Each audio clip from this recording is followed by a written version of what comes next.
வணக்கம். நடந்தது என்ற நிகழ்ச்சிக்கு உங்களை வரவேற்பதில் மகிழ்ச்சி அடைகிறோம்.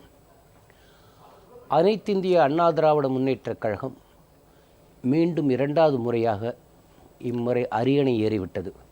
அரியணை ஏறி ஆட்சி பொறுப்பை சுமூகமாக நடத்தி கொண்டிருக்கும்போது இன்னும் திராவிட முன்னேற்றக் கழக தலைவருக்கு அந்த தோல்வியின் விரக்தியிலிருந்து அவரால் வெளியே வர முடியவே இல்லை.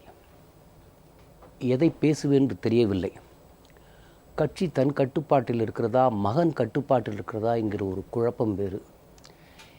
இந்த நிலையில்தான் திருவாரூரில் நன்றி அறிவிப்பு கூட்டத்திற்கு போகிறார். எல்லா மேடைகளிலும் இருக்கும் மகன் அந்த மேடையில் காணவில்லை. ஒருவேளை தஞ்சை கூட்டத்திற்கு போய் திருவாரூர் மக்கள் மீது ஸ்டாலின் தன் கோபத்தை காட்டியிருக்கிறாரா என்று தெரியவில்லை. இவரை அனாவசியமாக ஜெயிக்க வைத்து எதிர்க்கட்சி தலைவர் பதவிக்கு நான் போட்டி போட வேண்டியிருந்ததே என்கிற வருத்தத்தில் ஸ்டாலின் போகவில்லையா என்பது தெரியவில்லை. அந்த கூட்டத்தில் மீண்டும் சொன்னதையே சொல்லியிருக்கிறார் கருணாநிதி. தேர்தல் முடிவுகள் வெளிவந்து கொண்டிருக்கும்போது பிரதமர் மோடி அவர்கள் முதல்வருக்கு வாழ்த்து சொன்னதனால்தான் தேர்தல் முடிவுகள் மாறிவிட்டது என்று முதலில் சொன்னார். இப்பொழுது அடுத்த கட்டத்திற்கு ஏற்கனவே சொன்னதை ஒரு முழுமையாக தேர்தல் கமிஷன், பிரதமர் மோடியின் அழைப்பு எல்லாம் சேர்ந்து சதி செய்து திராவிட முன்னேற்றக் கழகத்தை தோற்கடித்து விட்டது என்று சொல்லியிருக்கிறார். பிரதமர் மோடி 11:15 மணிக்குத்தான் முதல்வரோடு பேசுகிறார். அப்பொழுதே முடிவுகள் என்ன என்பது திட்டவட்டமாக தெரிந்துவிட்டது. அதே போல்தான் மோடி அவர்கள் மம்தா பானர்ஜி அவர்களுக்கும் வாழ்த்து சொல்லியிருக்கிறார். ஒரு பிரதமர் பேசியதால் தேர்தல் முடிவுகள் மாறுமா? அப்படி ஒரு பிரதமர் பேசி ஒரு தேர்தல் முடிவுகளை மாற்ற முடியும் என்றால் திராவிட முன்னேற்றக் கழகம் 89 இடங்களில் எப்படி வெற்றி பெற்றது? அண்ணா திராவிட முன்னேற்றக் கழகத்தின் பல முன்னணி அமைச்சர்கள் கூட தோற்றிருக்கிறார்களே, அவர்கள் எல்லாம் வெற்றி பெற செய்திருக்க முடியாதா? ஏன் இந்த விரக்தியின் விளிம்பில் உளறுகிறார்? இது பற்றியெல்லாம் பேசுவதற்காக அனைத்து இந்திய அண்ணா திராவிட முன்னேற்றக் கழகத்தின் முன்னாள் அமைச்சரும் மூத்த தலைவருமான பண்ருட்டி ராமச்சந்திரன் அவர்கள் வணக்கம். பசும்பொன் மக்கள் கழகத்தின் தலைவர் எசக்கி முத்து அவர்கள் வணக்கம். புதிய உழைப்பாளர் கட்சியின் தலைவர் திருவாரூர் காந்தி அவர்கள் வணக்கம். இந்த திருவாரூர் கூட்டத்தில் அவர் பேசியது எதை காட்டுகிறது? இப்போ அதிமுக வெற்றி பெற்று மாண்புமிகு தமிழக முதல்வர் புரட்சித் தலைவி அம்மா அவர்கள் முதலமைச்சர் ஆட்சி செய்கிறதே அவரால் தாங்கிக்க முடியல. மக்கள் தேர்தலில் தீர்ப்பளிக்கிறாங்க, அந்த தீர்ப்பை ஏற்றுக்கொண்டு அடுத்தது அரசியலுக்கு என்ன பண்ணணும் அப்படின்னு தான் எந்த அரசியல்வாதியும் யோசனை பண்ணணும். ஆனால் அவரை பொறுத்த வரையில் மக்கள் தீர்ப்பை ஏற்றுக்கவே மாட்டார். ஜெயிச்சா அவரால் ஜெயிச்சதுன்னு பெருமை பேசுவார், தோத்தா மக்களை திட்டுவார். இது அவருடைய இயல்பு. ஆனால் அவர் இதை திரும்ப திரும்ப சொல்லிக்கிட்டே இருக்கார். பிரதமர் மோடி வாழ்த்து தெரிவித்தார், அதனால் தேர்தல் முடிவுகள் மாறிவிட்டன அப்படிங்கிறார். ஒரு பிரதமர் தேர்தல் முடிவுகளை மாற்ற முடியும்னா பீகார்லேயே அவர் ஜெயிச்சிருக்கலாம், அவரால் ஜெயிக்க முடியல. அதாவது ஒரு மத்திய அரசுங்கிற பொழுது அவங்களுக்கு உளவுத்துறை இருக்குது, ஐபி இருக்காங்க, இன்டெலிஜென்ஸ் பிரான்ச். அவங்க என்ன பண்ணுவாங்க, பொதுவாக அந்த ட்ரெண்டு வாக்கு எண்ணிக்கையின் பொழுதே என்ன ட்ரெண்ட் இருக்குது, எந்த கட்சிக்கு நல்ல வாய்ப்பு இருக்குது அப்படிங்கிறது முன்கூட்டி ஓரளவுக்கு அவங்களால உணர முடியும். அவங்க வாக்கு எண்ணிக்கிற இடத்துலையும் அவங்களால தகவல்களை பெற முடியும். ஆக அதை வச்சு தான் அவர் இங்கே புரட்சி தலைவி அம்மா அவர்களுக்கும் வாழ்த்து சொன்னார், அங்கே மம்தா பானர்ஜி. இன்ஃபேக்ட் எனக்கு நினைவு சரியாக இருக்குன்னா பீகாரில் நிதிஷ்குமார் ஜெயிக்கிறாருன்னு அவருக்கும் வாழ்த்து சொன்னார்.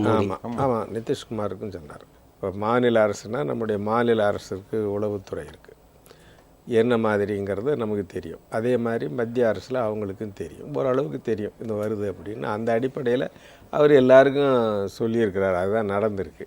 ஆனால் இவருக்கு ஏன் இப்படி எண்ணம் வருதுன்னா அதுக்கு காரணங்கள் உண்டு. அதாவது இவர் முதலமைச்சராக இருக்கிற பொழுது தேர்தல் முடிவுகளை மாற்றி அறிவிக்க வச்சிருக்கிறார். உதாரணமாக சிவகங்கை பாராளுமன்ற தொகுதியில் சிதம்பரம் நின்னார். சிதம்பரம் தோக்க போகிறாருன்னு ஒரு நிலைமை ஏற்பட்ட உடனே அங்கே இருக்கிற ரிட்டர்னிங் ஆஃபீஸர், தேர்தல் வாக்கு எண்ணிக்கிறோன்னு சொல்லி அறிவியா அப்புறம் பார்த்துக்கலாம் அப்படின்னு சொல்லி ஏற்பாடு பண்ணார். அந்த அதிகாரி மறுபடியும் டெல்லி கவர்மெண்ட்டு சிதம்பரம் அங்கே மந்திரியாக போன பிறகு அவருக்கு ஒரு நல்ல போஸ்டிங் கூட கொடுத்தாங்க. இன்னொன்று 1971 பார்லிமெண்ட்டுக்கும் சட்டசபைக்கும் ஒரே நேரத்தில் தேர்தல் நடந்தது. இந்திரா காந்தி ஆமாம். இப்போ நாங்கள்லாம் அப்போ ஜெயித்தோம். தூத்துக்குடியில் சிவசாமி எம்பிக்கு நின்னார். அவரது கொஞ்சம் ஓட்டில் இழுபறியாக இருந்தது. எங்கள் முன்னாலேயே கடற்கரையில் இவர் உட்காந்துருந்தவர் கலெக்டரை கூப்பிட்டு சொல்லி, எப்படி சிவசாமி ஜெயிக்க வையா, தபால் ஓட்டை போட்டுக்கிட்டு ஏதாவது சரி பண்ணி அப்படின்னார். ஏன்னா அப்போ நாங்கள் ஜெயிச்சிட்டோன்னு தெரிஞ்சு போச்சு எங்கள் இது வந்தது. உடனே சிவசாமி அதே மாதிரி ஒரு கோல்மால் பண்ணி எம்பியை ஜெயிக்க வச்சார். எதுக்கு சொல்ல வரேன்னா, அதிகாரத்தில் இருந்து கொண்டு தேர்தலில் தனக்கு வேண்டியவர்களை ஜெயிக்க வைக்க முடியும் என்பதை அனுபவபூர்வமாக அறிந்தவர் கருணாநிதி. ஆக தான் திருடி பிறரை நம்பாளுங்கிற மாதிரி அவர் இதை சொல்கிறாரு. அவர் என்ன சொல்கிறார், பிரதமர், தேர்தல் கமிஷன், அதிமுக இவங்க எல்லாம் சேர்ந்து திட்டம் போட்டு சதி பண்ணி இவங்க வர்றதை கெடுத்துட்டாங்க அப்படின்னு சொல்கிறாரு. தான் முதல் மந்திரி, தான் அதை பண்ணணும் இதை பண்ணணும்னு அந்த கனவுலேயே இருந்துட்டார். அது தகர்ந்து போச்சு. தேர்தல் முடிஞ்ச பிறகு கூட தேர்தல் முடிவை இன்றைக்கும் அவர் ஏற்றுக்கொள்ள இன்னை வரல தயாராக இல்லை. இந்த மனநோய்க்கு வைத்தியமே கிடையாது. இந்த நன்றி அறிவிப்பு கூட்டத்தில் என்ன சொல்கிறாரு, திமுகவின் வெற்றி தட்டி பறிக்கப்பட்டுள்ளதுங்கிறார். அதை பற்றி என்ன நினைக்கிறேன்? அதாவது ஒரு மே 16 எலெக்ஷன் அன்னைக்கு காலையில் கருணாநிதி ஓட்டு போட்டு வந்து சொல்கிறாரு, எங்களுக்கு தேவையான இடங்கள் கிடைக்கும்ங்கிறாரு. ஸ்டாலின் சொல்கிறாரு 234 தொகுதியில் நான் ஜெயிப்போங்கிறாரு. கனிமொழி நாங்கள் தான் ஆட்சி அமைப்போங்கிறாங்க. மே 16 எலெக்ஷன் முடிஞ்சாச்சு. அந்த 4 நாளில் எப்படி மத்திய அரசோ தேர்தல் கமிஷனோ அதிமுக தட்டி பறிக்க முடியும்? ஆக அவர் விரக்தியில் இருக்கிறாரு. இப்போ அப்பாவுக்கும் பிள்ளைக்கும் உள்ள சண்டை. திருவாரூரில் அப்பா கூட்டம் போட்டார், நன்றி அறிவிப்பு கூட்டம். எந்த கட்சியிலையாவது தலைவர் ஒரு இடத்துக்கு போகும்போது அடுத்த கட்டத்தில் இருக்கவங்க இன்னொரு இடத்துல போய் பெரிய கூட்டம் போடுவாங்களோ? இவர் தஞ்சாவூருக்கு ஒரு கல்யாணத்துக்கு போகிறாரு, திருச்சிக்கு போகிறாரு. ஆக இந்த குடும்ப சொத்து, அறக்கட்டளை சொத்து, திமுக யார் கைப்பற்றுங்கிற போட்டியில் மகனுக்கும் அப்பாவுக்குள்ள போட்டி.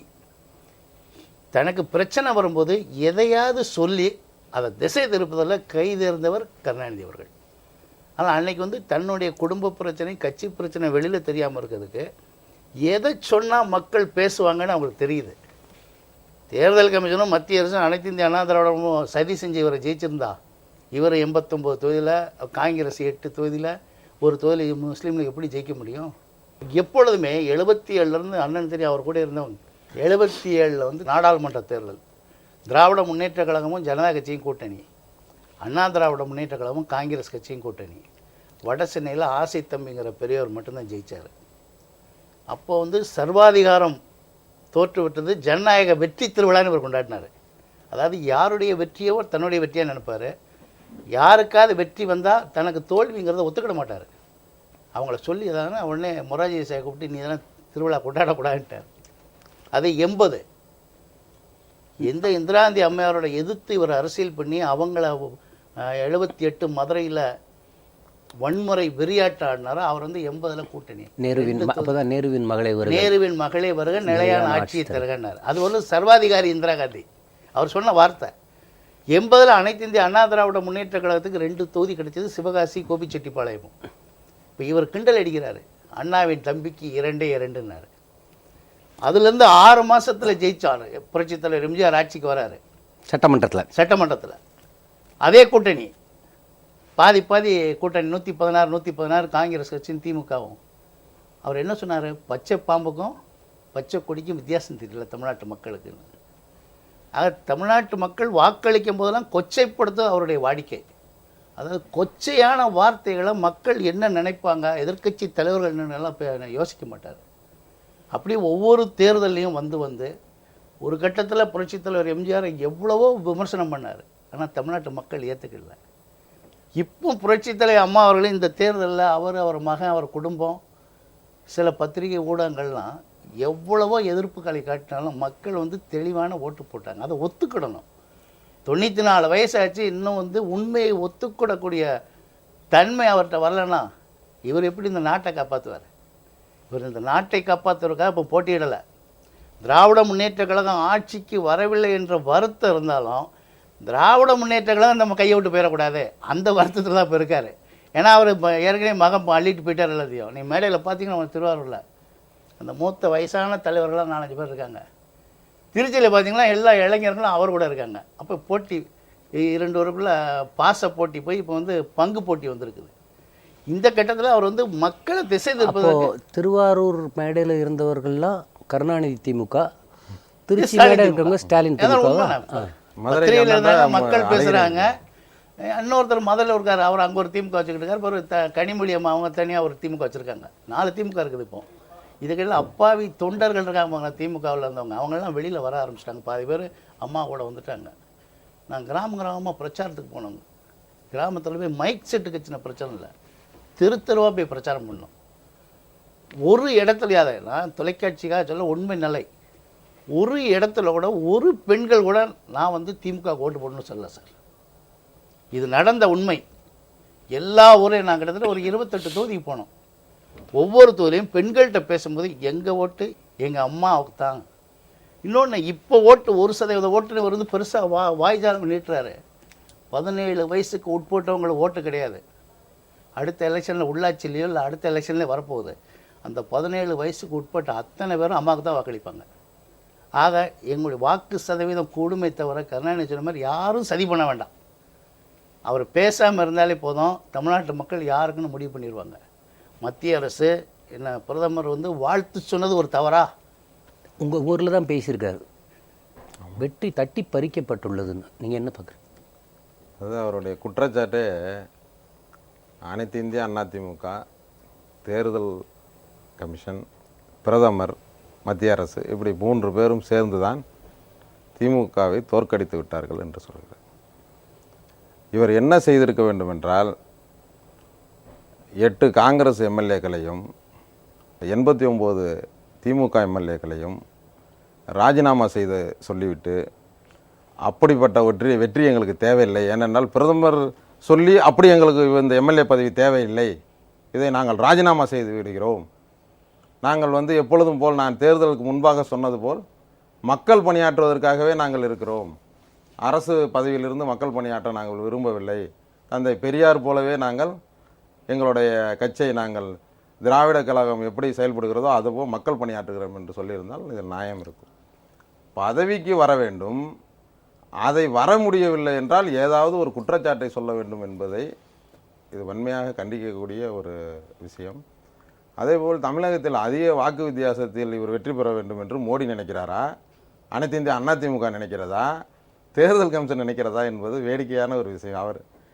இதில் அவர் சொல்லுவதில் ஒரு விஷயம் என்னவென்றால், உண்மையாலுமே தேர்தல் கமிஷன் மீது அனைத்து இந்திய அண்ணா திமுகவும் அண்ணா திமுகவுக்காக வெற்றிக்காக பாடுபட்டவர்கள் தான் வருத்தப்பட வேண்டும். ஏனென்றால் தேர்தல் கமிஷன் தேர்தல் நன்னடத்தை விதியை என்றைக்கு நடைமுறைக்கு கொண்டுட்டு வந்ததோ அன்றைக்கே தேர்தல் கமிஷன் என்ன சொல்லுகிறது என்றால், ஊடகங்கள் கருத்து கணிப்பை தேர்தல் முடியும் வரை கண்டிப்பாக செய்யக்கூடாது என்று ஒரு உத்தரவு போடுகிறது.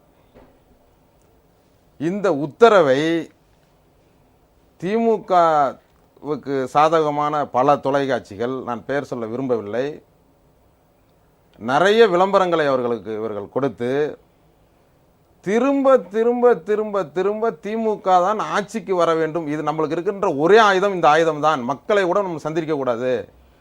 ஏனென்றால் இன்றைக்கு இருக்கிற நவீன யுகத்தில் ஒரு சாதாரண கிராமத்தில் இருக்கிற வயலில் வேலை செய்து இருக்கிறவர் கூட இன்றைக்கு செல்லில் இருந்து உலக நடப்பை நேரடியாக டிவியே செல்லில் பார்க்குகின்ற ஒரு நவீன காலத்தில் இருக்கிறார்கள். அதனால் திமுக ஆட்சிக்கு வந்துவிடும் என்ற ஒரு மாய தோற்றத்தை தொலைக்காட்சி மூலம் நீங்கள் செய்ய வேண்டும் என்று கோடிக்கணக்கான ரூபாய், எப்படி பாட்டாளி மக்கள் கட்சி பல கோடிகளை செலவு செய்து தான் முதலமைச்சராவேன் என்று ஓரளவுக்கு ஓட்டு வாங்கினார்களோ, அதை தேர்தல் கமிஷன் தடுத்திருந்தாவே இன்றைக்கு 200 தொகுதிக்கு மேல் அன்றைக்கு 19ஆம் தேதி நம்மளுக்கு தேர்தல் முடிவு வந்து கொண்டிருந்திருக்கும்.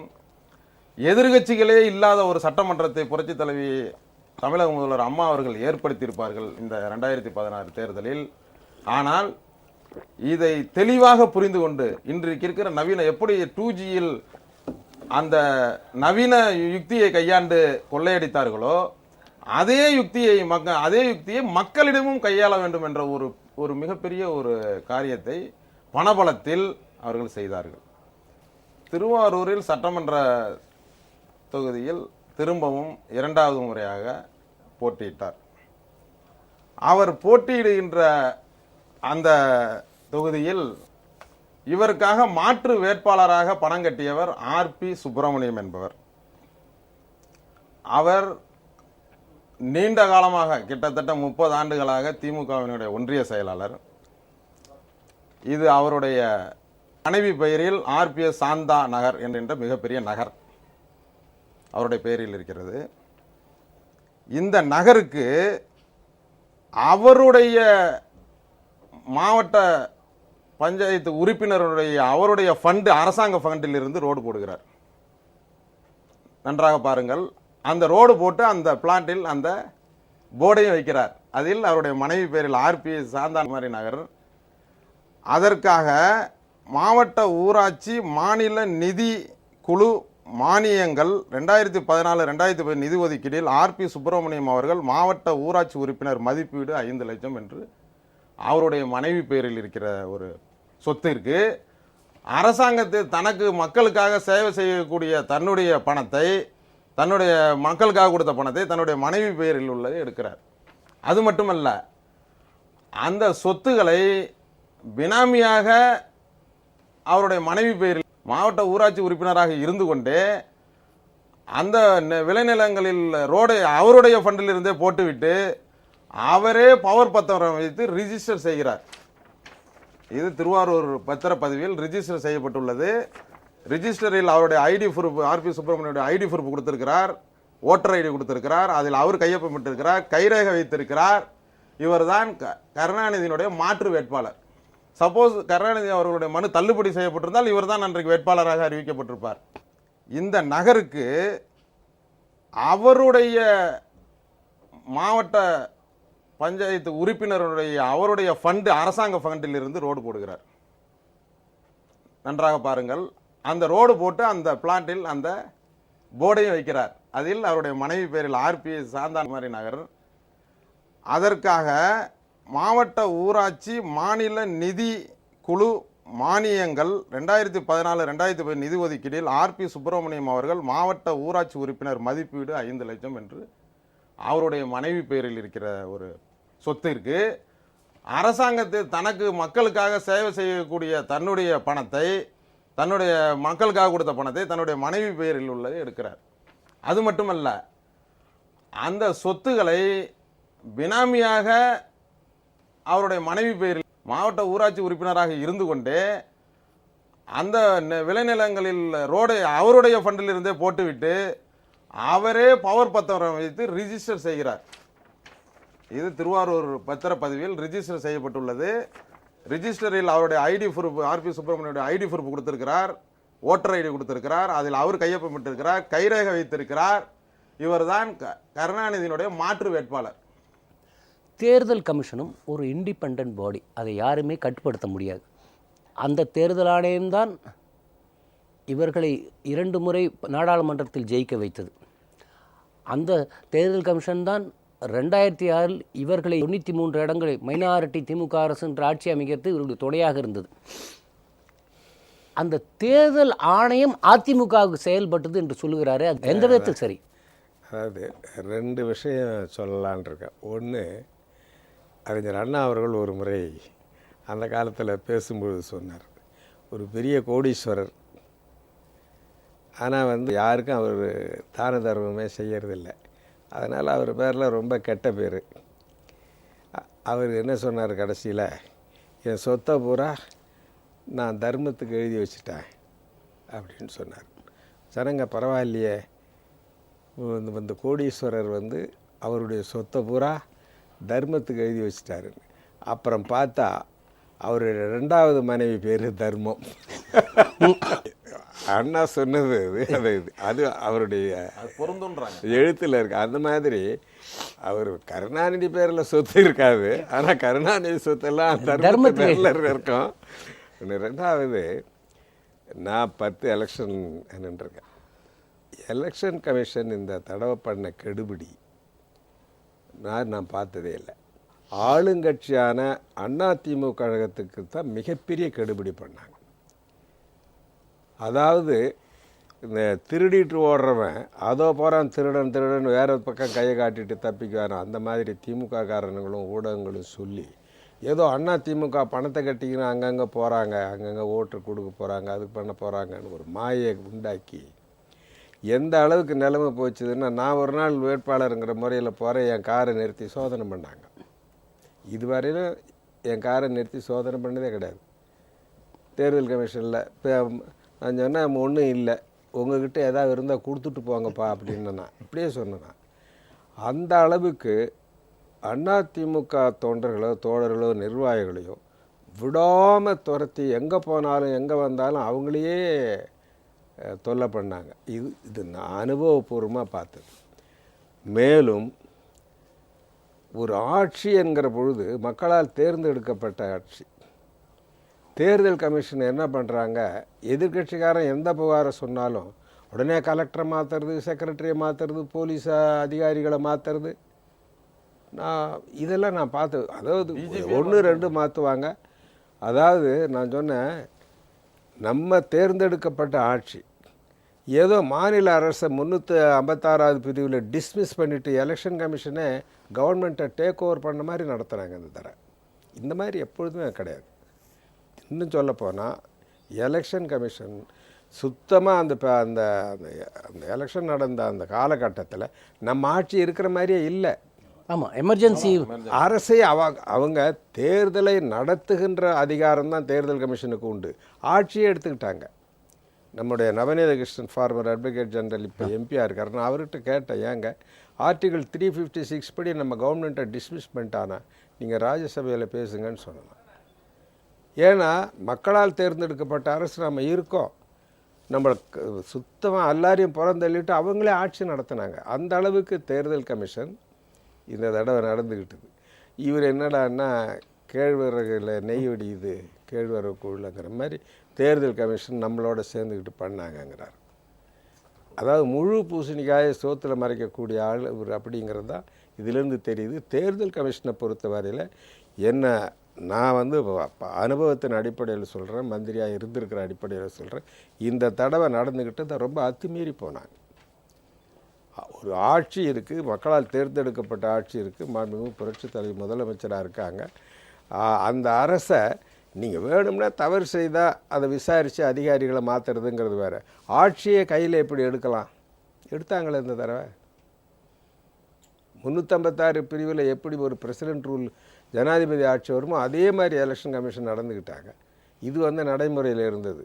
அவர் சொன்ன மாதிரி இவங்க என்னமோ ஆட்சிக்கே வந்துருவோங்கிற மாதிரி எல்லாம் பண்ணிக்கிண்டே அந்த கருத்து கணிப்பு அது இதெல்லாம் போடவே ஒருவேளை எலெக்ஷன் கமிஷன் நம்பினாங்களோ என்னமோன்னு கூட எனக்கு அந்த அளவுக்கு சந்தேகம் வந்தது.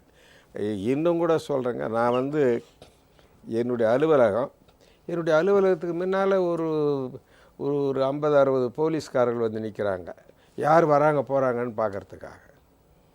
இதெல்லாம் நடந்ததே இல்லை. தேர்தல் கமிஷன் அதிமுக அரசுக்கு ஆதரவாக செயல்பட்டதா? 100க்கு 100 அது பொய்யான தகவல். கருணாநிதி பொய்யை சொல்லியே அரசியல் நடத்துகிறவர்.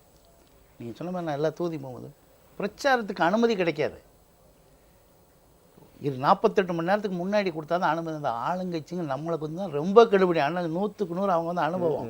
நாங்கள் பல தொகுதி பிரச்சாரம் இல்லாமல் நான் மைக் இல்லாமலே ஒரு 5-6 தொகுதியில் பேசியிருக்கேன். பெண்கள்கிட்ட போய் நேரம், நீ பிரச்சாரமுக்கு எனக்கு மைக் அனுமதியே வேண்டாம், நானே பேசிக்கிட்டேன் அப்படின்னு. ஆக அவங்க கெடுபடி கீழே உள்ள உள்ளாட்சி நிர்வாகிகள், வருவாய்த்துறை அதிகாரிகள்லாம் அவங்க தேர்தல் கமிஷன் தான் அந்த 25 நாள் ஒரு மாதம் முதலமைச்சர்னு முடிவு பண்ணிட்டு வேலை செஞ்சாங்க. அவங்க நமக்கு சாதகமெல்லாம் யாரும் வேலை செய்யலை. இன்னும் சொல்ல போனால் பெரும்பாலான அதிகாரிகள் நம்ம ஆட்சிக்கு வந்தவர் கூட அதிகாரத்துக்கு வந்திருப்பாங்க. அவங்க தேர்தல் கமிஷன் தான் எங்களுக்கு இந்த ஒரு மாதத்துக்கு முதலமைச்சர், தேர்தல் கமிஷன் தான் ஜனாதிபதி பிரதமர் அப்படிங்கிற மாதிரி நினச்சி தான் செஞ்சாங்களே தவிர, இன்னும் திமுக காரன் ஈஸியாக போய் பெர்மிஷன் வாங்கிட்டு வந்துடுவாங்க. கடைசி 4 நாள் அமைச்சர் பட்டியலை கூட தயார் பண்ணிட்டாங்க, திமுக ஆட்சிக்கு வந்துருமென்ட்டு. இந்த ஊடக செய்திகள் நம்பி அமைச்சர் பட்டியல் யார், துரைமுருகன் சபாநாயகர் பத்திரிகைக்குள்ள செய்தி வந்துச்சு. அந்த அளவுக்கு அவங்க நம்பிக்கையாக இருந்தாங்க. அப்போ அவங்களுக்கு இந்த இது சாதகமாக வந்திருந்தால் அந்த தேர்தல் கமிஷன் ஒழுங்காக நடந்துச்சுன்னு சொல்ல முடியுமா? மத்திய அரசு அவங்களுக்கு ஆதரவாக இருக்குன்னு சொல்ல முடியுமா? அதான் கிடையாது. அது வந்து தவறான தகவலை சொல்லி மக்களை குழப்புறது அவருக்கு வேலை. எந்த தேர்தல் கமிஷன் எல்லா தொகுதியிலும் நம்ம வேட்பாளர்லாம் இப்போ 500 ரூபா கையில் வச்சுருக்க பயப்படுவாங்க. ஒரு வேட்பாளர் ஓட்டு கேட்க போகிறாங்க, ஒரு 5000 ரூபா கையில் வச்சுருக்க மாட்டாரா? எங்கெல்லாம் பல இடத்துல சோதனை பண்ணாங்க.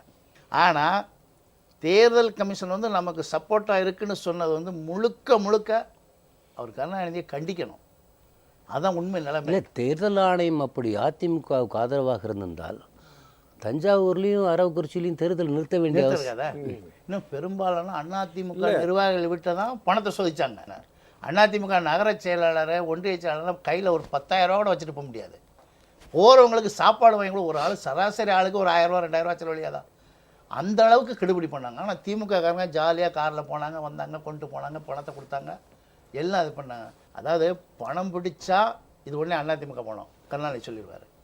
அவர் ஆளுங்கண்டை பிடிச்சா அவர் தொழிலதிபர்ன்றார். ஏன் அதிமுக தொழிலதிபர் கிடையாதா?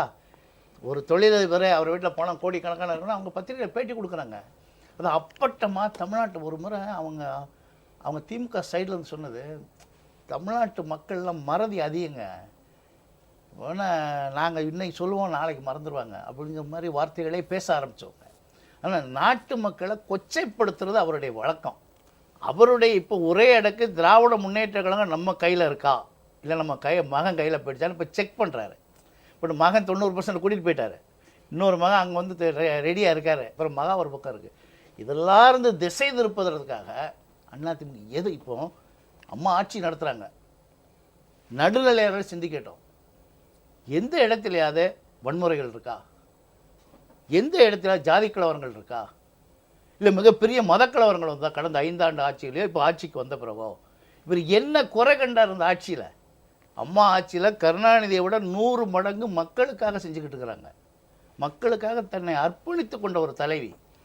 அவங்கள பார்த்து பொறாமப்பட்டு டெய்லி ஒரு அறிக்கை, அவர் பேரில் அறிக்கை விடக்கூடாது, அவர் பேரில் தொலைக்காட்சியில் பேட்டி கொடுக்கணும், ஒரு கோர்ட்டில் ஏதாவது ஒரு ஸ்டே வாங்கினான்னு வைங்க, அவர் அவ்வளோதான் பைத்தியம் பிடிச்சி தெரிவார். இப்போ வந்து மத்திய அரசு இப்போ தேவையில்லாமல் எடுத்திருக்காரு. அது காரணம் என்னென்னா எல்லாத்தையும் திசை திருப்பிடுவார். இப்போ உங்கள் ஊரில் அவர் 68,000 வாக்குகள் வித்தியாசத்தில் ஜெயிச்சிருக்கார். தேர்தல் ஆணையம் அதிமுகவுக்கு ஆதரவாக இருந்திருந்தால் இவரை அத்தனை 1000 வாக்குகள் வித்தியாசத்தில் ஜெயிக்க விட்டுருக்குமா? தோக்கடிச்சிருப்பாங்க. அதுதான் நான் முதல்ல சொன்னேனே, அது அப்படியாப்பட்ட வெற்றி எனக்கு தேவையில்லை, தேர்தல் கமிஷனால் எனக்கு கிடைத்த வெற்றி இல்லைன்னு உடனே ராஜினாமா பண்ணிவிட்டு அந்த பேசியிருந்தாருன்னா அது ஒரு நியாயமாக இருந்திருக்கும். அதை அவர் பண்ணல. அவர் எத்தனை இடத்தில் இது மாதிரி நாங்கள் பிரச்சாரத்தை சரியாக செய்ய முடியாமல் கடைசியில் ஹேண்ட் மைக் வாங்கி கொண்டு நாங்கள் பிரச்சாரத்தை அங்கங்கே செய்கின்ற சூழ்நிலை கூட உருவாகிவிட்டது. அதற்கு பிறகுதான் நாங்கள் கடைசியாக மதுராந்தகம் தொகுதியில் வரும்போது தான் அந்த வேட்பாளர் வைத்திருந்த அனுமதி வைத்துக்கொண்டு அந்த வாகனத்தில் ஓட்டு கேட்கின்ற சூழ்நிலைகள்லாம் ஏற்பட்டது. அனைத்து இந்திய அதிமுகவுக்கு ஆதரவாக நாங்கள் தேர்தல் கமிஷன் செயல்பட்டிருந்தால் நாங்கள் எல்லா தொகுதிக்கும் எங்களுக்கு இந்த பிரச்சனையே வந்திருக்காது. நாங்கள் ஒரு நாள் முழுவதும் தேர்தல் பிரச்சாரமே செய்ய முடியாத சூழ்நிலையை உருவாக்கினார்கள். ஏனென்றால் அவர்கள் இந்த தேர்தல் கமிஷனே அண்ணன் சொன்னது போல ஒரு ஆட்சியே அவர்கள் கையில் எடுத்துக்கொண்டு 2.5 மாதங்களில் தேர்தல் கமிஷனே ஆட்சி செய்வதாக நினைத்து கொண்டு செய்தார்கள். தேர்தல் நேரத்தில் அனைத்து இந்திய அதிமுக கொடுத்த மனுக்கள் மீது எந்த மனுக்கள் மீதும் இப்போ தேர்தல் கமிஷன் நடவடிக்கையே எடுக்கவில்லை. ஆனால் அவர்கள் கொடுத்த மனுக்களில் 99% மீது நடவடிக்கை எடுத்துவிட்டார்கள். தமிழ்நாட்டினுடைய டிஜிபியே மாற்றுகிறார்கள் என்றால் பார்த்துக் கொள்ளுங்களா. டிஜிபியே மாற்றிவிட்டு இவர்கள் நினைத்த மாதிரியே ஒரு டிஜிபி வச்சு தேர்தல் நடந்தது. அப்படி என்றால் தேர்தல் முறையான தேர்தல் தானே. அதாவது கருணாநிதி எப்படி பேசுகிறார் என்று எனக்கு தெரியவில்லை. ஆனால் ஸ்டாலின் அவர்கள் தமிழக முதல்வராக புரட்சித் தலைவி அம்மா அவர்கள் பதவியேற்பு விழாவிற்கு சென்றதனுடைய நோக்கமே இந்த தேர்தலில் நீங்கள் வெற்றி பெற்றதை நான் மனப்பூர்வமாக ஆதரிக்கிறேன், அதற்காக வந்து வாழ்த்து தெரிவிக்க தான் வருகிறேன் என்று தானே போகிறார். அது பிடிக்காமல் மறுநாள் காலையில் இவர் உடனடியாக ஒரு பெரிய அறிக்கையை விடுகிறார். புரட்சித் தலைவி அம்மா அவர்கள் அறிக்கையை பார்த்தவுடன் உடனடியாக அதற்கு விளக்கத்தை சொல்லுகிறார். அப்படி இருந்தும் அவரால் தாங்கிக் கொள்ள முடியவில்லை. சட்டமன்ற தேர்தல் மத்திய அரசு சதித்திட்டம் தீட்டியது, உச்சநீதிமன்றம் தலையிட வேண்டுங்கிறார். அதிமுக வந்து வெற்றியை கொண்டாட முடியாத நிலையில் இருக்குது, விரைவில் தீர்ப்பு வரும்னு ஸ்டாலின் சொல்கிறாரு. ஸ்டாலின் சொல்வது நீதிமன்ற அவமதிப்பு இல்லையா? இந்த மத்திய அரசு சதித்திட்டம் நீதிமன்றம் தலையிட வேண்டும் என்று இவர் சொல்லுவது சரியா? இதை எப்படி பார்க்கிறீர்கள்? அதாவது உங்களுக்கு கம்பராமாயணம் நல்லா தெரியும். நீங்கள் பித்தர் சொன்னவும் பேதையர் சொன்னவும் பத்தர் சொன்னவும் பண்ண பெறுபவும் பாரு கம்பர். பித்து பிடிச்சி அவன் பேசுகிறான்னு வைங்க, அதுக்கு விளக்கம் சொல்ல முடியாது. அதே மாதிரி கடவுள்கிட்ட பக்தராக இருக்கிறவன் அவன் பேசுகிறதுக்கு பித்தர் சொன்னவும் பேதையர் அறிவில்லாதவன் சொன்னவும் பக்தர் சொன்னவும் பண்ண பெறுபவோன்னு அந்த மாதிரி அவங்க வளர்றாங்க. அவன் என்ன, அதாவது இதுதான் அவர்களுக்கு இருந்த ஒரு கடைசி வாய்ப்பு. இதில் எப்படியாவது ஆட்சியை பிடிச்சிடணுங்கிறதுக்கு சகலவித ஆயுதங்களையும் பயன்படுத்தினார்கள். நம்மளை இப்போ சொல்கிறாங்கள ஒழிய ஒவ்வொரு தொகுதியிலையும் அவங்க 15 கோடி ரூபாய்க்கு குறையாமல் இந்த எம்எல்ஏ தொகுதியில் செலவு பண்ணாங்க. ஏன்னா அந்த அளவுக்கு வெறி. அதே மாதிரி எதிர்க்கட்சிகள் ஆதரவாளர்கள் அவங்களெல்லாம் பிடிச்சி சேர்த்து பண்ணாங்க. அந்த நிர்வாகிகள் அவங்களெல்லாம் சேர்த்து ஊடகங்களுக்கும் தாராளமாக செலவு பண்ணி எல்லாம் பண்ணாங்க. கருத்து கணிப்பு, அப்புறம் இந்த கம்பெனிகள் மூலமாக என்னென்ன பிரச்சாரம் பண்ணணும். ஒரு 2 வருஷம் இந்த ஸ்டாலினை வேறு வேஷம் போட்டுக்கிட்டு ஊர் ஆலையை விட்டு அவங்க திட்டம் போட்டு அவர்களிடமிருந்து இந்த மேக்சிமம் உச்சபட்ச சக்தியை பயன்படுத்திட்டாங்க. இருந்தும் வர முடியல. அதை இப்போ என்ன நினைக்கிறாங்க, இனிமே ஒரு இதுக்கு மேலே உச்சகட்டமாக அவங்களால செயல்பட முடியாது. அந்த அளவுக்கு மேக்சிமம் எஃபர்ட்ஸ் இதில் பண்ணி அவங்க தோத்துட்டாங்க. இப்போ என்ன நினைக்கிறா, வேறு ஏதாவது ஒரு பழியை சொல்கிறது, அதாவது மத்திய அரசாங்கம் சொல்கிறது, எலெக்ஷன் கமிஷன் சொல்கிறது, அவர்களோட இருக்கிறவங்களையே தக்க வச்சுக்கிறதே இனிமேல் அவங்களுக்கு பிரச்சனை. ஏன்னா இன்றைக்கி ஒவ்வொரு எம்எல்ஏயும் எதிர்கட்சியில் இருக்கிறவன் எல்லாம் என்ன நினச்சா நம்ம மந்திரி ஆக போகிறோம்னு நினச்சி செலவு பண்ணுவேன். மேக்சிமம் பணம், பதவி, அது பப்ளிசிட்டி, ஊடகங்கள் எல்லாம் பண்ணியாச்சுங்க. இதுலேயும் வர முடியல. இப்போது இதை விட இனிமேல் அவங்களால பண்ண முடியாது. மலை உச்சிக்கு வந்துட்டான், அதுக்கப்புறம் கீழே தான் இறங்கணுமே ஒழி, அதுக்கு மேலே ஏற முடியாது. இனிமே எதிர்காலம் இல்லை. ஏன்னா இப்போ இதோட விட்டால் இன்னும் 5 வருஷத்துக்கு ஒன்றும் பண்ண முடியாது. நீங்கள் சொன்ன மாதிரி ஸ்டாலினுக்கு ஒரு டீம் வச்சுக்கிட்டு ஸ்டாலினுடைய உடை அலங்காரத்திற்கே இத்தனை கோடி, அவருடைய இந்த நடைபயணத்திற்கு பல கோடி, அதுவும் இல்லாமல் நீங்கள் இந்த தேர்தல் ஆரம்பித்த காலத்தில் ஒவ்வொரு நாளிதழ்களையும் அவர்கள் கொடுத்த விளம்பரம் அதுவே பல கோடிகள் அப்படின்ற அளவுக்கு சொல்லுங்கள். அதனால் உச்சபட்ச முயற்சிகள் உழைப்புகள் எல்லாம் பண்ணி நம்மளால் இனிமேல் வர முடியலங்கிற சூழ்நிலைக்கு அவங்க வந்துட்டாங்க. இன்னும் 5 வருஷம் எப்படி ஓட்டுறது? இன்னும் 5 வருஷத்தில் இப்போ அவருக்கு வயசாச்சு, அவரே இயற்கையே எனக்கு முடிவு கட்டினா தான் ஸ்டாலின் வர முடியும்னு ஏற்கனவே சொல்லியிருக்கிறாரு. இயற்கையோ செயற்கையோ அது ஏதோ அது நடந்துட்டு போகுது. இது இனிமேல் அவர்களுக்கு எதிர்காலம் இல்லை அப்படிங்கிறது தான் அரசியல் கணிப்பு. அதனால் என்ன நினைக்கிறாரு, இப்போ இந்த ஒருதலை காதல் பார்க்குறோமில்ல, தனக்கு கிடைக்கலனாலும் மற்றதை அழிக்கணும். இப்போ இந்த கிரிமினல் கேசஸ் எல்லாம் வருது, அந்த மாதிரி ஒரு இடத்துல நிலைமைக்கு வந்துட்டார்.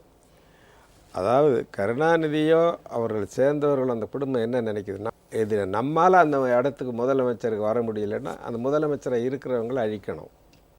அது அந்த சைக்காலஜிக்கு வந்துட்டாங்க, அந்த மனோபாவத்துக்கு. அதனால் என்ன சொல்கிறாங்க, மத்திய அரசாங்கம், உச்ச நீதிமன்றம் தீர்ப்பு, அது இது அதாவது அதை எதிரியை வீழ்த்த முடியல, தோத்துட்டோம். ஆனால் அதே நேரத்தில் அந்த இடத்துக்கு நம்ம வர முடியலைங்கிற பொழுது அந்த இடத்துல இருக்கிறவங்கள அழிக்கணும். அந்த எண்ணம் வந்துட்டுது இப்போ அவங்களுக்கு. எப்படியாவது அழிய மாட்டாங்களா, அது மாட்டாங்களா, இது மாட்டாங்களான்னு அந்த நிலைமைக்கு தான் இன்றைக்கி திமுக வந்திருக்கு. ஆகவே அவங்களுக்கு எதிர்காலம் இல்லை என்கிற ஒரு சூழ்நிலையில் தான் இதையெல்லாம் அவங்க சொல்கிறாங்களே வழி. மத்திய அரசாங்கம், உச்ச நீதிமன்ற தீர்ப்பை பற்றி இவங்க சொல்கிறதுக்கு இவங்க யார்? இவரே ஒரு அறிக்கை கொடுக்குறார். அவர் சந்தோஷ் ஹெக்டேயே ஏற்கனவே சுப்ரீம் கோர்ட் ஜட்ஜாக இருந்து ரிட்டையர் ஆனவர் அவர் எதையோ சொல்கிறார், அதை எடுத்து வச்சு பை ஹூக் ஆர் குறுக்குமாங்கல்ல அந்த மாதிரி எப்படியாவது தனக்கு இல்லைன்னா மற்றவங்களுக்கு ஏற்படாதுன்னு அழிக்கணும். அதுதான் அந்த சைக்காலஜி. இப்போ இந்த ஒருதலை காதல் பார்க்குறோமில்ல, தனக்கு கிடைக்கலனாலும் மற்றதை அழிக்கணும். இப்போ இந்த கிரிமினல் கேசஸ் எல்லாம் வருது, அந்த மாதிரி ஒரு இடத்துல நிலைமைக்கு வந்துட்டார். அதாவது கருணாநிதியோ அவர்கள் சேர்ந்தவர்கள் அந்த குடும்பம் என்ன நினைக்குதுன்னா, இது நம்மால் அந்த இடத்துக்கு முதலமைச்சருக்கு வர முடியலன்னா அந்த முதலமைச்சரை இருக்கிறவங்கள அழிக்கணும். அது அந்த சைக்காலஜிக்கு வந்துட்டாங்க, அந்த மனோபாவத்துக்கு. அதனால் என்ன சொல்கிறாங்க, மத்திய அரசாங்கம், உச்ச நீதிமன்றம் தீர்ப்பு, அது இது இது, அதாவது அதை எதிரியை வீழ்த்த முடியல, தோத்துட்டோம். ஆனால் அதே நேரத்தில் அந்த இடத்துக்கு நம்ம வர முடியலைங்கிற பொழுது அந்த இடத்துல இருக்கிறவங்கள அழிக்கணும். அந்த எண்ணம் வந்துட்டுது இப்போ அவங்களுக்கு. எப்படியாவது அழிய மாட்டாங்களா, அது மாட்டாங்களா, இது மாட்டாங்களான்னு அந்த நிலைமைக்கு தான் இன்றைக்கி திமுக வந்திருக்கு. ஆகவே அவங்களுக்கு எதிர்காலம் இல்லை என்கிற ஒரு சூழ்நிலையில் தான் இதையெல்லாம் அவங்க சொல்கிறாங்களே வழிய, மத்திய அரசாங்கம் உச்ச நீதிமன்ற தீர்ப்பை பற்றி இவங்க சொல்கிறதுக்கு இவங்க யார்? இவரே ஒரு அறிக்கை கொடுக்குறார். அவர் சந்தோஷ் ஹெக்டே ஏற்கனவே சுப்ரீம் கோர்ட் ஜட்ஜாக இருந்து ரிட்டையர் ஆனவர் அவர் எதையோ சொல்கிறார், அதை எடுத்து வச்சு பை ஹூக் ஆர் குறுக்குமாங்கல்ல அந்த மாதிரி எப்படியாவது தனக்கு இல்லைன்னா மற்றவங்களுக்கு ஏற்படாதுன்னு அழிக்கணும். அதுதான் அந்த சைக்காலஜி. பிரதமர் மோடி பேசினார், மத்திய அரசு சதித்திட்டம் உச்சநீதிமன்றம் தலையிட வேண்டும், இன்னும் ஒரு சில நாட்களில் தீர்ப்பு வரும் என்று மகன். இதையெல்லாம் அவர்களின் எந்த நிலையை காட்டுகிறது? அதாவது சார், அந்த வழக்கை பற்றி ஒரு மிகப்பெரிய ஒரு அறிக்கை விட்டுருந்தார். அந்த அறிக்கையில் என்ன சொல்கிறாருன்னா, ஒரு ஓய்வு பெற்ற நீதிபதி அது மாதிரி சொன்னார். எப்பயுமே இவர் நேரடியாக சொன்னால் அது கோர்ட் அவமதிப்பு வரும்னு ஒரு ஆளை இழுத்துக்குவார்.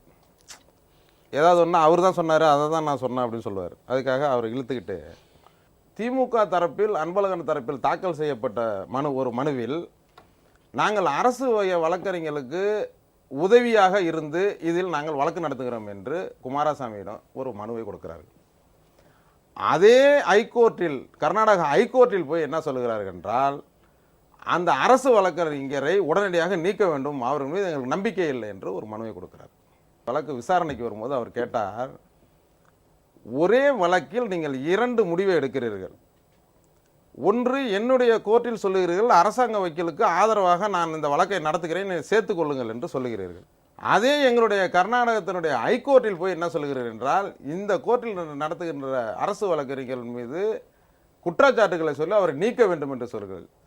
ஒரே வழக்கில் ஏன் 2 முடிவுகளை நீங்கள் எடுக்கிறீர்கள்? நீங்கள் கோர்ட்டினுடைய நேரத்தையும் வழக்கினுடைய நேரத்தையும் வீணடிப்பதால் உங்களுக்கு ஃபைன் போடக்கூடாது என்று கேட்டார். உங்களை வன்மையாக கண்டிக்கிறேன், நீங்கள் 2 முடிவுகள் எடுக்காதீர்கள், உங்களுடைய உள்நோக்கம் என்ன? சரி, நீங்கள் ஆட்சியில் இருக்கும்போது, திமுக ஆட்சியில் இருக்கும்போது ஊழலை ஒழிப்பதற்காக ஏதாவது சட்டத்தை நீங்கள் கொண்டு வந்திருக்கிறீர்களா என்றும் கேட்கிறார். இதையெல்லாம் செய்யாத நீங்கள் இந்த வழக்கில் மட்டும் ஸ்பெசிபிக்காக நீங்கள் இவ்வளோ முயற்சிகளை எடுப்பது என்ன காரணம் என்று கேட்கிறார். வழக்கினுடைய தன்மை எப்படி போகிறது என்று இவர்களுக்கு நன்றாக புரிந்து போய்விட்டது. இதே விடுதலை சுப்ரீம் கோர்ட்டில் வந்துவிட போகுது என்பதற்கு அவருக்கு பயந்து சுப்ரீம் கோர்ட் ஜட்ஜை மிரட்டுவது போல் முன்னாள் நீதிபதி சொன்னதை ஒரு ஆதரவாக எடுத்துக்கொண்டு அவர் பெயரில் நீங்கள் இப்படிதான் தீர்ப்பை மாற்றி சொல்ல வேண்டும் என்று ஒரு அறிக்கை விடுவது கோர்ட் அவமதிப்பு வழக்காகவே கருதப்படும். அவரை கருணாநிதியை எல்லாரும் ராஜதந்திரம்பாங்க. அவருக்கு ராஜதந்திரம்லாம் கிடையவே கிடையாது, வக்கரதந்திரம் தான் தெரியும்.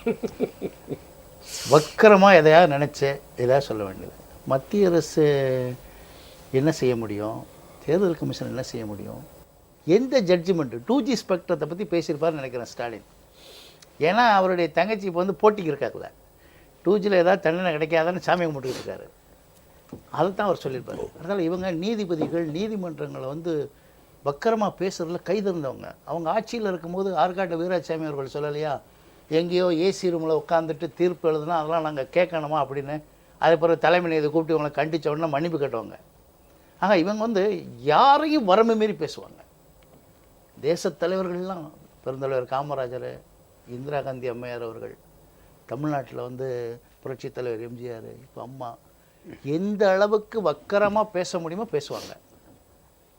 இப்போ வெற்றி பெற்று அவங்க ஆட்சிக்கு வர முடியாதுன்னு நல்லா தெரியும். இனி ஆட்சிக்கு வர முடியாது. 2021 இனி புரட்சித் தலைவி அம்மா தான் நிரந்தரமாக தமிழகத்தை ஆட்சி செய்ய போகிறாங்க. ஏன்னா அவங்க நல்லது செய்கிறாங்க. அடுத்த இறை நம்பிக்கை உள்ள தமிழ்நாடு. இறைவன் எல்லாத்தையும் பார்த்துக்கிட்டு இருக்கான். இறைவனுக்கு பொதுவாக இந்த மக்களுக்கு நல்லது செய்ய வேண்டும்ன்ற எண்ணம் அம்மாட்ட இருக்கிறனால தான் அவங்க மக்களாக பார்த்து கொடுத்துருக்காங்க. இல்லை மத்திய அரசு என்ன சதி செஞ்சிச்சு, மத்திய அரசு வாழ்த்து சொன்னால் உடனே அதிகாரிகளாக மாறிடுவாங்களா? நீ சொன்ன மாதிரி நிதிஷ்குமார் எப்படி வெற்றி பெற்றார், டெல்லியில் கெஜ்ரிவால் எப்படி வெற்றி பெற்றார், வெஸ்ட் பெங்காலில் மேற்கு வங்காளத்தில் மம்தா பானர்ஜி வெற்றி பெற்றாங்கலாம் பிரதமர் மோடி சொல்லியா ஜெயிச்சாங்க. ஆக இவர் வந்து எதையாவது தர்க்கமாக பேசணும், குதர்க்கமாக பேசணும், வக்கரமாக பேசணும், அதை மக்கள் ரசிச்சுக்கிட்டு ஒரு பேப்பரில் செய்தி வந்த உடனே அந்த செய்தியை பார்த்துக்கிட்டு இருப்பாங்களா ஒரு நாளைக்கு. அவருக்கு அதில் ஒரு இன்பம். அடுத்தவங்க படுற துன்பத்தை பார்த்து இன்பம் அனுபவிக்கக்கூடிய ஒரே தலைவர் அவர் தான். பேட்டி கொடுக்குறாரு, எனக்கு தேவையான இடம் கிடைக்கும்னு இவர் சொன்னார். நான் முதலே சொன்ன மாதிரி ஸ்டாலின் 234 தொகுதி ஜெயிப்போம்னாரு. கனிமொழி சொல்கிறாங்க. ஆனால் அம்மாட்ட பேட்டி கேட்டாங்க, என்ன சொன்னாங்க? பெருந்தன்மையாக இன்னும் 2 நாள் பொறுங்க, மக்கள் திருப்பி தெரிஞ்சிடும். அந்த பெருந்தன்மை ஏன் 94 வயசில் இவருக்கு வரல? எப்பவுமே மேக்ரோ லெவலில் பார்க்கும்போது மைக்ரோ லெவலில் விட்டுருவோம். இது மகனுக்கும் தந்தைக்கும் நடக்கிற பனிப்போர் வெளியே தெரியக்கூடாதுன்னு தான் இந்த மாதிரி அறிக்கை விட்டாரா? இப்போ நம்ம காலத்தில் கண்கூடாக பார்க்குறோம். இப்போ காஷ்மீரில் ஃபரூக் அப்துல்லா அவர் வந்து தன்னுடைய பிள்ளை ஓமர் அப்துல்லா கொடுத்துட்டு அவர் இப்போ டெல்லியில் இப்போ எம்பியாக இருந்தார், மந்திரியாக இருந்தார். இப்போ உத்தரப்பிரதேசத்தில் முலாயம் சிங் யாதவ் இருந்தார், அகிலேஷ் யாதவ் அவர் பையனுக்கு அகிலேஷ் யாதவ்ட்டு கொடுத்துட்டு அவர் இப்போ ஏதோ வெளியில் இருந்துக்கிட்டு அதை அட்வைஸ் பண்ணிக்கிட்டு இருக்காரு. இதெல்லாம் பார்க்கும்பொழுது ஸ்டாலினுக்கு என்ன தோணும்? நம்மள இன்னும் விட மாட்டேங்கிறாரு. ஆமாம், பேசாமல் அதோட மட்டும் இல்லை, இந்த எலெக்ஷனுக்கு முன்னே இயற்கையாக எனக்கு ஏதாவது முடிவு வரும் வரை நான் தான் முதல் மந்திரின்னு வேற சொன்னார் இந்த தேர்தலுக்கு முன்னால். அப்படின்னா என்ன அர்த்தம்? சாவர வரலும் கொடுக்க மாட்டேன்னு தானே அர்த்தம். இப்பேற்பட்ட ஒரு அப்பருக்கு பிள்ளையா பிறந்தமே நாம எனக்கு வருத்தம் அவனுக்கு இருக்கத்தானே செய்யும். நீங்கள் எப்படி பார்க்குறீங்க? இது ஒரு பனிப்போரின் வெளிப்பாடு தானே? அந்த பனிப்போர் வந்து வெளியில் தெரிய ஆரம்பிச்சிருச்சு. பனிப்போர் நடக்கிறது உண்மை. ஆனால் திமுகவோட தலைவருக்கும் பொருளாளருக்கும் மட்டும் இல்லை, 4 பேருக்கு பனிப்போர் நடந்துக்கிட்டு இருக்கு. அடுத்து திமுகவை யார் கைப்பற்றுறது? ஆட்சியை மறந்துடும், இனிமேல் ஆட்சி அவங்களுக்கு கிடைக்காது. அந்த பனிப்போரை வந்து வெளியில் தெரிய ஆரம்பித்த உடனே அதான் சொல்ல, இவர் வந்து ராஜதந்திரம் இல்லை, வக்கரதந்திரம். இந்த இடத்துல இதை மாதிரி மத்திய அரசு நீதிபதினா மக்களுடைய பார்வை வேற பேரும் திமுக வந்து நாங்களாம் ஒற்றுமையாக இருக்கணும் வெளிக்காட்டிக்கிறது செய்கிறாரே தவிர, வயசானவங்களாம் அங்கே உட்காந்துருக்காங்க, இளைஞர் பிள்ளை வந்து கருணாநிதி திமுக வயசான திமுகவும் ஸ்டாலின் திமுக இளைஞர் திமுகவும் ஆகிடுச்சு. ஆனால் அவருக்கே 65 வயசாச்சு, இன்னும் அவர் இளைஞரணியை பிடிச்சிக்கிட்டு இருக்காரு. மாதிரி இவங்க பனிப்போரில் இவங்க கெட்டு போயிட்டாங்க. திமுக அழிய போகுது, இனி ஆட்சிக்கு வர முடியாது. அதோடு அவங்க நின்றுக்கிட்டோம். நாட்டு மக்களையோ அனைத்து இந்திய அண்ணா திராவிட முன்னேற்ற கழகத்தையோ அவங்க இனிமேல் சீண்டக்கூடாங்கிறது தான் என்னுடைய கோரிக்கை. இந்த இடையில இந்த அவுரங்கசீப்போட கதை வர வெளியில் சொல்லிட்டாங்களா, இவர் ரொம்ப பயந்து போயிட்டார். இதனால தான் அவர் இவ்வளவு விரக்தியாக மக்களுக்கு நல்லது செய்யணும்னு சொல்லி அவருக்கு ஸ்டாலின் மேலே அவரால் கோபத்தை காமிக்க முடியல. கையை மீறி போயிடுச்சு. வீட்டுக்குள்ளே பயங்கரமாக சண்டை நடக்குது. வெளியில் காமிச்சா நான் தான் திமுக, நீ ஓரமாக போய் உட்காருன்னு ஒரு ஸ்டாலின் சொல்லிடுவார். அந்த பயத்தில் தான் அந்த அவுரங்கசீப் கதையவே எடுத்து விட்டது ஸ்டாலின் தான். அதாவது வாக்களித்த மக்களையும் தேர்தல் கமிஷனையும் ஒரு கான்ஸ்டியூஷனல் பாடிஸை கேவலப்படுத்துவதும், ஒரு கான்ஸ்டியூஷனலில் இருக்கிற ஒரு பிரைம் மினிஸ்டருடைய வாழ்த்துக்களை கூட கொச்சைப்படுத்தி இவர் அரசியல் செய்கிறார். அதை தமிழக மக்களுக்கு விளக்க வேண்டும் என்பதற்காக உங்கள் மூவரையும் அழைத்தோம். உங்கள் நேரத்தை எங்களோடு பகிர்ந்து கொண்டதற்காக உங்கள் மூவருக்கும் மனமார்ந்த நன்றி. வணக்கம். நேயர்களே, மீண்டும் நடந்தது என்ன நிகழ்ச்சியில் நாம் சந்திப்போம்.